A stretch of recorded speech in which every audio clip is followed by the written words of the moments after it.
Hello students, I'm back with my class 11 chapter number 2 structure of atom. ठीक है. In the previous lecture हमने discuss किया था Bohr's model of atom. ठीक है. इस लेक्चर में हम डिस्कस करेंगे एटॉमिक स्पेक्ट्रम.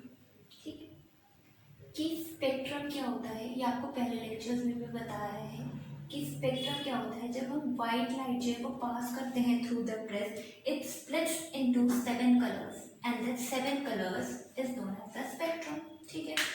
अब नील बोहर ने क्या किया था, एक एक्सपेरिमेंट किया था जिसमें क्या था, उसने ऑब्जर्व किया था कि अगर हम एक गैस लेते हैं और उसके बाद उसे हीट करते हैं. ये चीज़ आपको पहले लेक्चर में बताई थी कि अगर हमने इसमें क्या ले लिए, गैस ले लिए और यहाँ पे हमने इसे क्या कर दिया है, हीट कर दिया है.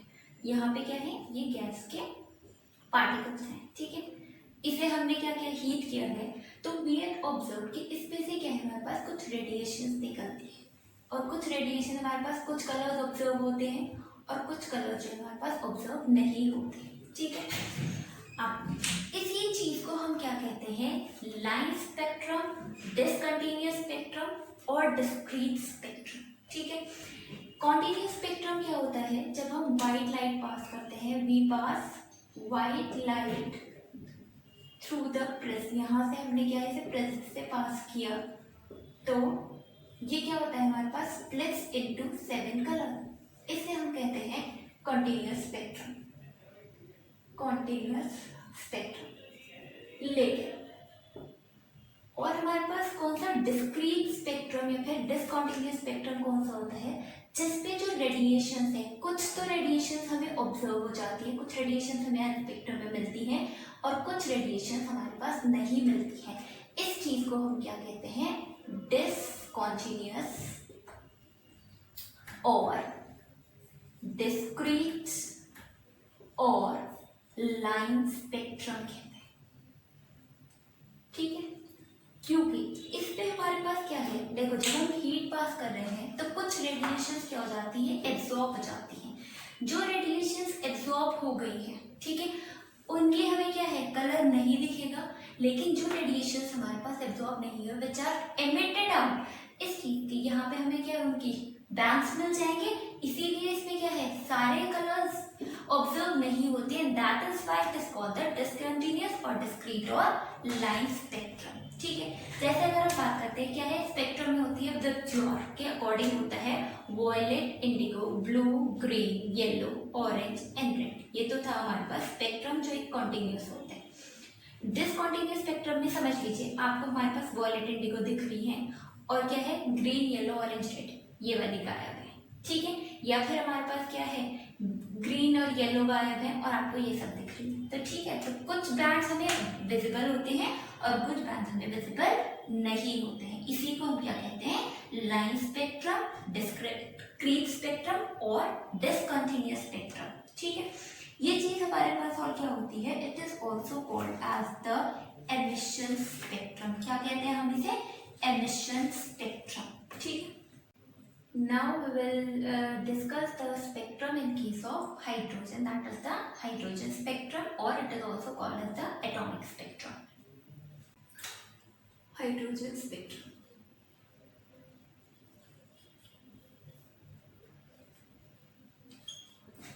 किसी भी चीज को अगर आप क्या करते हो, हीट या फिर एनर्जी प्रोवाइड करते हो, तो क्या होता है, हमारे पास इलेक्ट्रॉन जो है वो फर्स्ट लेवल से लोअर लेवल से हायर की तरफ शिफ्ट हो जाता है. एज फॉर एग्जाम्पल, ये हमारे पास क्या है, पॉजिटिव से मतलब हमारे पास न्यूक्लियस हो गया. ये फर्स्ट शेल है, सेकेंड शेल है, थर्ड शेल है, फोर्थ शेल है and it is the fifth shell. ठीक है. ये हमारे पास क्या हुए, शेल्स हो गए हैं जिसमें हमारे पास या फिर ऑर्बिट जिसमें इलेक्ट्रॉन रिवॉल्व कर रहा है फॉर हाइड्रोजन. ठीक है.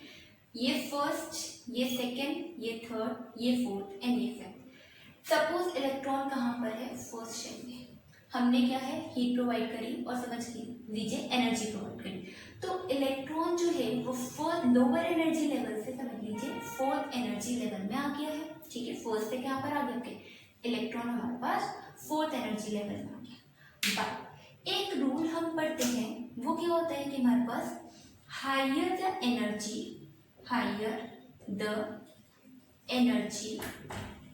Laser the stability.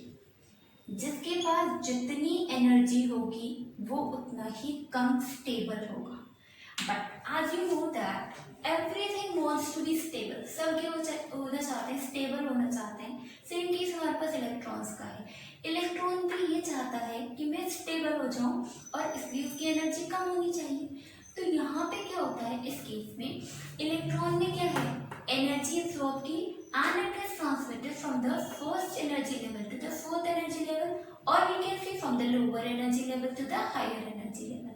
But as everything wants to be stable, so electron क्या करता है, इलेक्ट्रॉन जो है हायर एनर्जी लेवल से फिर से कहाँ पर चला जाता है, लोअर एनर्जी लेवल पे चला जाता है बाय एमिटिंग रेडिएशंस।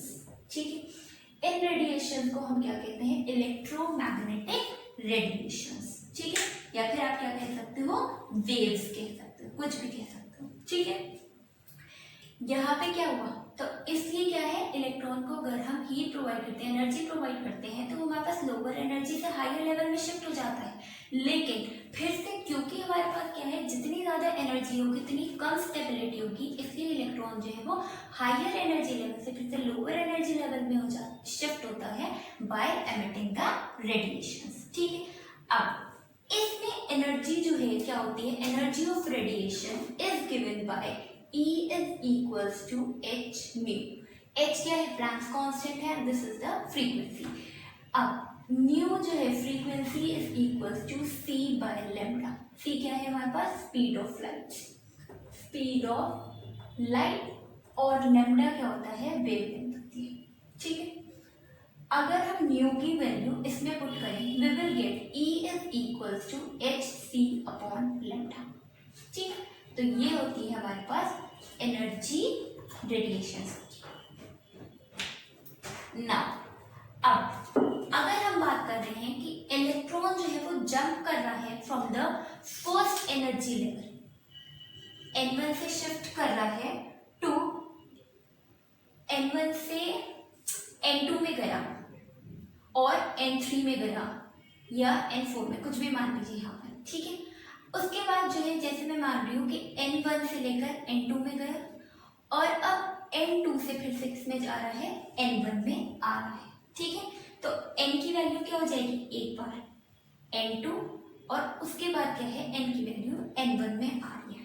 ठीक, इस केस में अगर हम क्या है, जो एनर्जी डिफरेंस होता है, एनर्जी डिफरेंस आपको बताया था कि फर्स्ट शेल की जैसे हमारे पास एनर्जी होती है -13.6, फिर होती है -3.4, फिर माइनस के 0.15, फिर 0.85, इस तरह से होती है। ठीक, जैसे ये हमारे पास थी 13.6 थी इसकी थी हमारे पास -3.5, उसके बाद थी हमारे पास माइनस के 1.5, 3.4 थी इसकी 3.4, फिर थी -1.5 एंड माइनस के 0.85, इस तरह से थी एनर्जी शेल की हमारे पास एनर्जीज थी। ठीक है, अब मैं कह रही हूँ कि हमारे पास क्या है, n से लेकर n2 था और दूसरा हमारे पास n1 है। ठीक है, यहाँ से हमारे पास क्या हो रही है, एनर्जी डिफरेंस जो है वो किसके इक्वल होगा, energy difference will be equals to En2 minus के En1।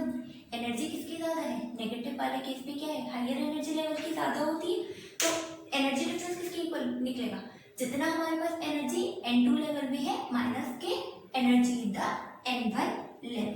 ठीक, अब देखो हमने जो है वो कैलकुलेशंस की थी जिसमें एनर्जी की वैल्यू जो है वो कितनी आ रही थी, total energy was equals to -13.6 z² upon n² के इक्वल थे। ठीक है, यहाँ पे z क्या एटॉमिक नंबर है, n और number of shell. Now we will calculate the energy difference. ठीक है, ये क्या है हमारे पास, टोटल एनर्जी है। टोटल एनर्जी आपको पहले उसमें कैलकुलेट करने के लिए बताती थी, z is the atomic number and n is the number of shell. ठीक है, तो अब एनर्जी कैलकुलेशन देख लेते हैं। We have got the energy difference as En2 minus En1 and energy is equals to -13.6 z² upon n²। ठीक है, इसमें पुट करते हैं तो delta E will be equals to minus 13.6 Z square upon n2 square, ठीक है, and this will be minus 13.6 Z square upon n1 square, ठीक है। सिंस z की वैल्यू क्या है 1 फॉर हाइड्रोजन,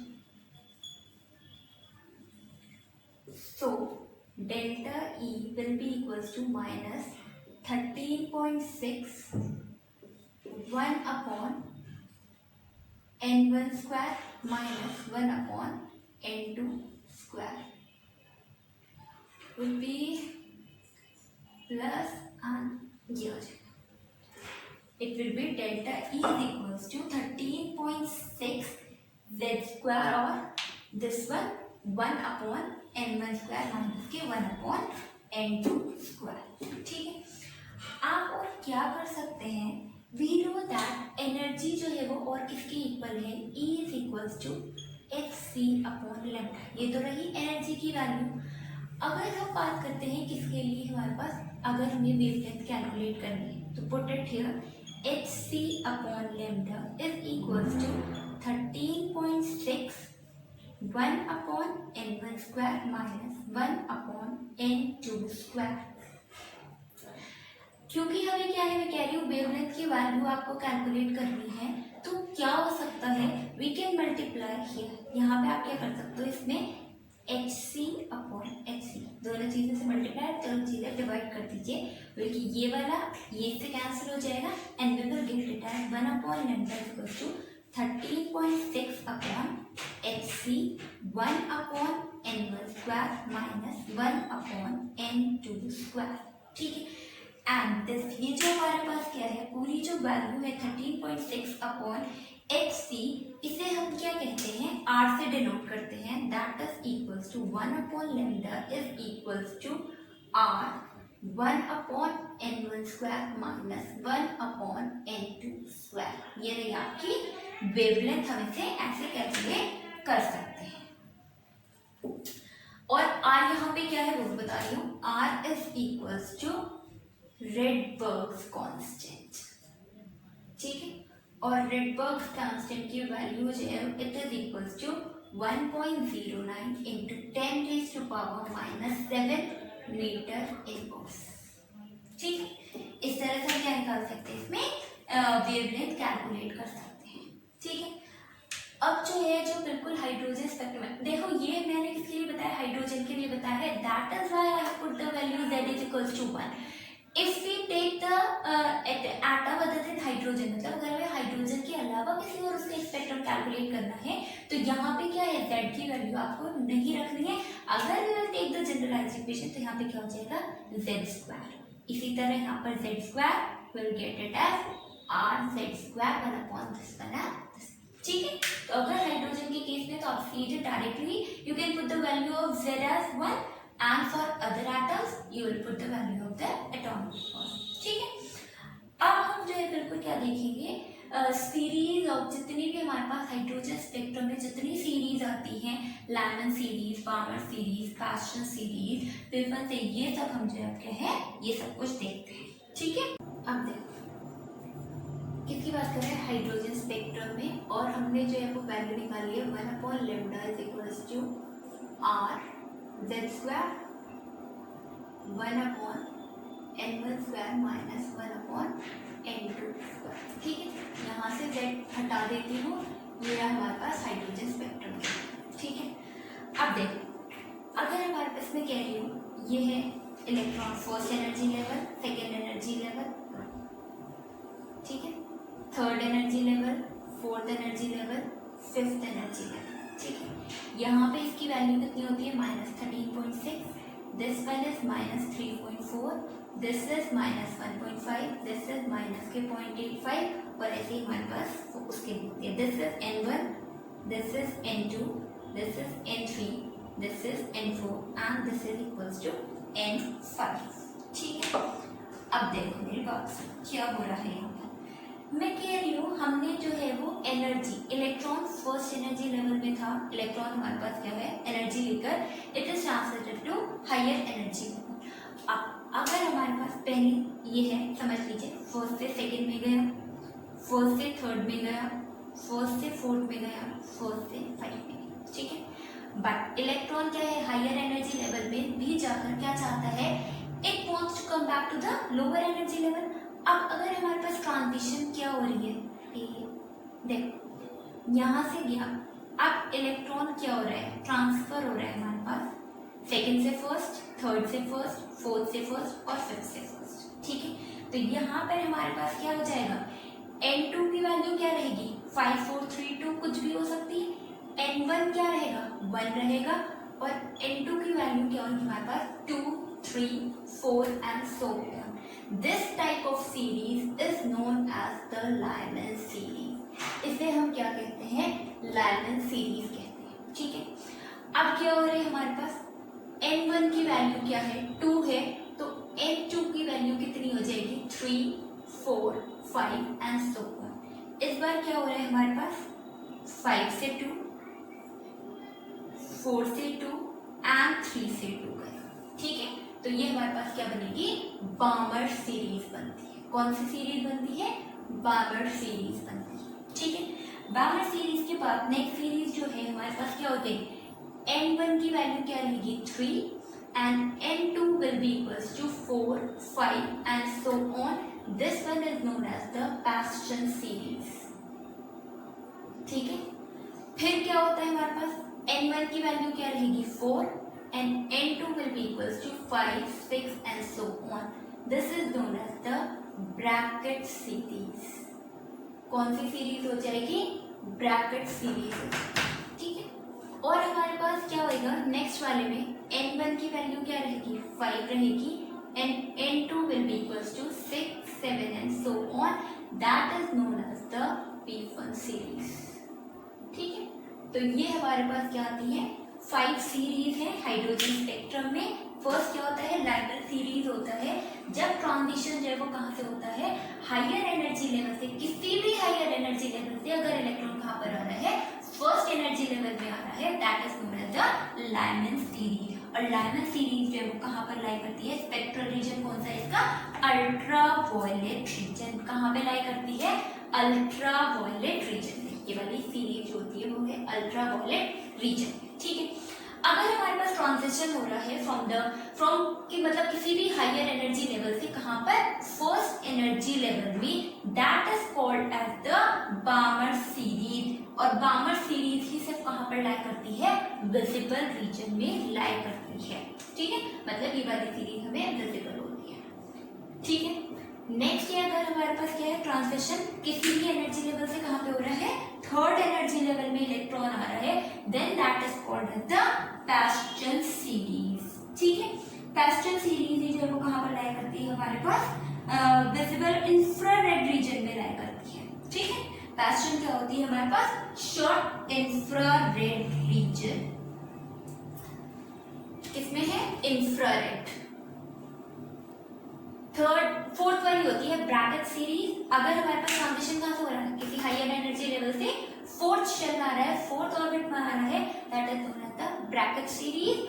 और अगर हमारे पास हायर उससे किस में आ रहा है, फिफ्थ वाले में आ रहा है, that is called the P1 series. दोनों कहाँ पर, तीनों जो है ये कहाँ पर लाई करती है, इंफ्रारेड रीजन में लाई करती है। डायग्राम आप इजीली बना सकते हो, जैसे ये हो जाएगा और हमारे पास 6 7 ऐसे हो जाएंगे, ठीक है। तो ये है हमारे पास, ये सब हो जाएगा, यहाँ पर हो जाएगा, मतलब आप लोग कर सकते हो इसे, ये यहाँ से हो जाएगा, फिर ये यहाँ से हो जाएगा और ये यहाँ से ऐसा हो जाएगा, ठीक है। तो ये हमारे पास बढ़ते चले जाएंगे, यहाँ हो जाएगा this one will be like this, ठीक है। नेक्स्ट हो जाएगा ये रहा और ये रहा। तो ये कौन सी हो जाएगी, लायमन, बामर, पैस्टन आप बना सकते हो। कहाँ पर लाई करेंगे, यहाँ पर, ठीक है। कहाँ पर आनी है, सब इसमें आनी है, this one and this one, ठीक है। तो this one is known as the Paschen. Paschen के बाद P1 ब्रैकेट आनी है किसमें, फोर्थ में।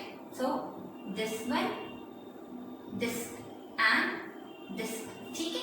और लास्ट वाली जो हमारे पास है P1, वो कहाँ पर आनी है, फिफ्थ में आनी है। तो this will be like this. ये है ना आपका फिफ्थ एनर्जी लेवल। तो ये रही P1, ये रही ब्रैकेट सीरीज, ठीक है।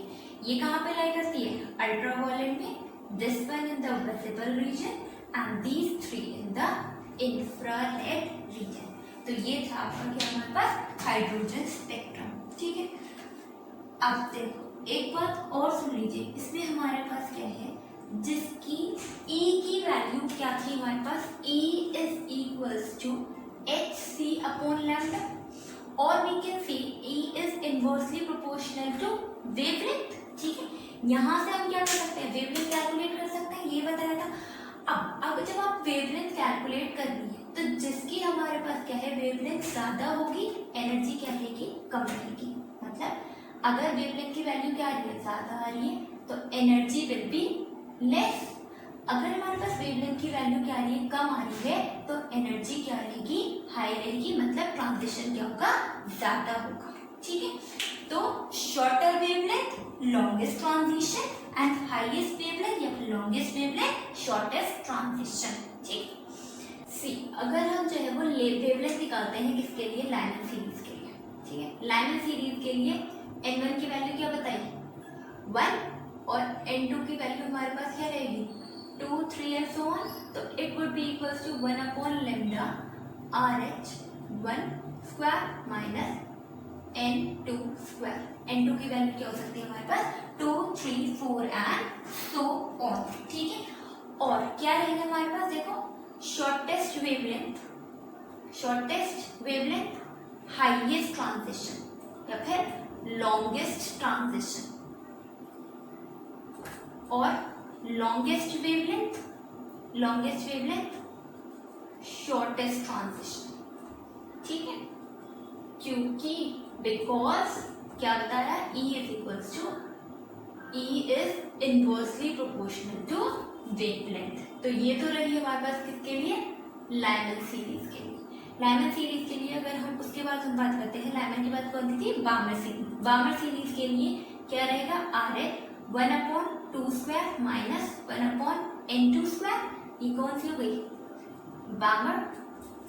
बामर के बाद थर्ड आती है पैशन, उसके लिए क्या रहेगी, लैम्डा की value 3 square minus 1 upon n2 square, ठीक है। नेक्स्ट आती है हमारे पास Brackett, it will be equal to RH 1 upon 4 square minus 1 upon n2 square. तो ये कौन सी होगी हमारे पास, ब्रैकेट सीरीज। लास्ट हमारे पास होती है P1 and RH 1 upon 5 square minus 1 upon n2 square, this is known as the P1 series, ठीक है।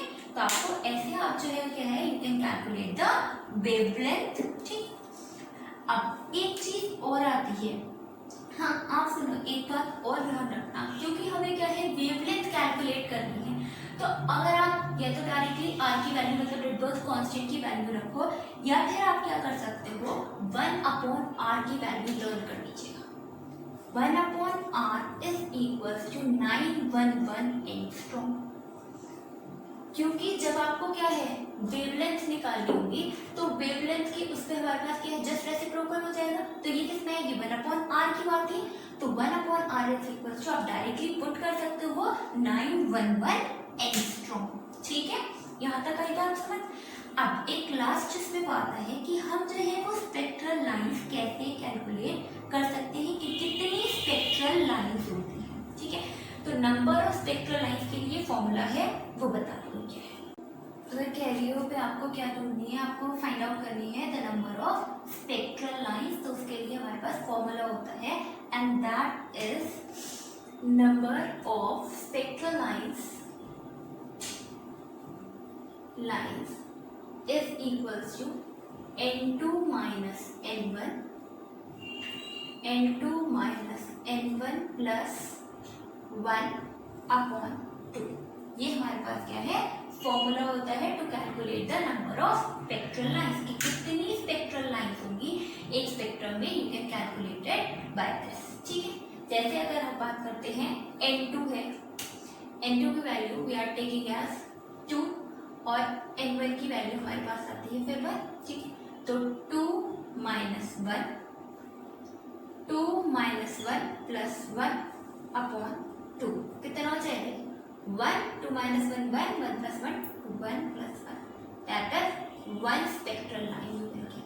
ठीक है, इसी तरह आप क्या कर सकते हो, n2 की वैल्यू मैं कह रही हूँ 3 रख लीजिए और n1 की वैल्यू क्या है 1 होगी. ठीक है, तो यहाँ पे क्या हो जाएगा, देखो 3 minus 1, it would be 3 minus 1 plus 1 and you will get it as 2. 3 minus 1 2, 2 plus 1 2. ठीक, 2 plus 1 3 upon 2. So total will be equals to 6/2 and that will be 3 spectral lines. ठीक है, देखो ये मतलब है किस तरह से कि अगर हमारे पास ये क्या है, ये हटा दिया, फर्स्ट एनर्जी लेवल, सेकंड है, ये थर्ड है, ये फोर्थ है, ये फिफ्थ है एंड सो ऑन, इस तरह से. ठीक है, अब मैं कह रही हूँ कि हमने क्या कहा था कि n2 से लेकर क्या है हमारे पास, n2 की वैल्यू 2 और n1 की वैल्यू 1 है. ठीक है, तो ये क्या है, first, second, third, fourth, fifth and sixth. ठीक है, तो 2 से लेके हमारे पास क्या है 1 तक, सिर्फ यही तो ट्रांजिशन हो सकता है भाई. n2 की वैल्यू 2 है और कहाँ पर लेकर आना है उसे, फर्स्ट एनर्जी लेवल में लेकर आना है, तो सिर्फ एक ही चीज तो पॉसिबल है, स्पेक्ट्रल लाइन हमने कैलकुलेट कर ली. हाउएवर अगर हमें देखना है कि क्या है फिफ्थ से लेकर फर्स्ट तक कितनी स्पेक्ट्रल लाइंस होती हैं, देखो एक तो क्या हो सकता है हमारे पास फिफ्थ से डायरेक्ट इलेक्ट्रॉन ट्रांसफर हो जाए 1 में, एक क्या हो सकता है हमारे पास पहले फिफ्थ से सेकंड में आए और उसके बाद सेकंड से लेकर फर्स्ट में आए. ठीक है, या फिर क्या हो सकता है 5 से लेकर 4 में आए और उसके बाद नेक्स्ट हमारे पास डायरेक्ट 4 से 1 में आ जाए, और 5 से पहले 3 में आए और 3 से लेकर फिर 1 में आए, और इट कैन बी कि हमारे पास क्या हो जाए 5 से 4, 4 से 3, 3 से 2, 2 से 1, कि किस तरह से हमारे पास electron n2 higher energy level से फर्स्ट एनर्जी लेवल में कितनी उसमें आ सकता है, कितने वेव में आ सकता है. इसी चीज को हम स्पेक्ट्रल लाइंस कह सकते हैं. यहाँ पे देखो हमने फर्स्ट है, सेकेंड ये वाली है, थर्ड ये है, फोर्थ ये होगी है, फिफ्थ ये होगी है, सिक्स, सेवन, इस तरह से हमारे पास बहुत सारी है. आप तो इसके लिए हमने डायरेक्ट फॉर्मूला हो गया, तो यहाँ पर क्या है n2 की वैल्यू यहाँ पे फिफ्थ से हो रही है और n1 1 है, तो you can write 5 minus 1, 5 minus 1 plus 1 upon 2. ठीक है, तो ये कितना हो जाएगा 4, 5 minus 1 4, 4 plus 1 5 upon 2, that is 20 upon 2 and total you will get 10 spectral lines. ठीक है, तो हमारे पास क्या हो सकते हैं 10 ट्रांजिशन पॉसिबल है, 10 वे में ट्रांजिशन पॉसिबल है. इस तरह से ये बनाने से बेटर है you can calculate it directly. तो ये था how you can calculate the number of spectral lines. ठीक है, अब नाउ हम बात कर, हाँ ये होता है यहाँ तक कंप्लीट होता है आपका हाइड्रोजन स्पेक्ट्रम कंप्लीट हो गया है आपका. Now in the next lecture will start the quantum numbers. Till here अगर आपको कोई भी प्रॉब्लम है तो do ask in the comment section, and अगर आपको वीडियो पसंद आए तो do like it and don't forget to share the and don't forget to subscribe our channel for the latest videos.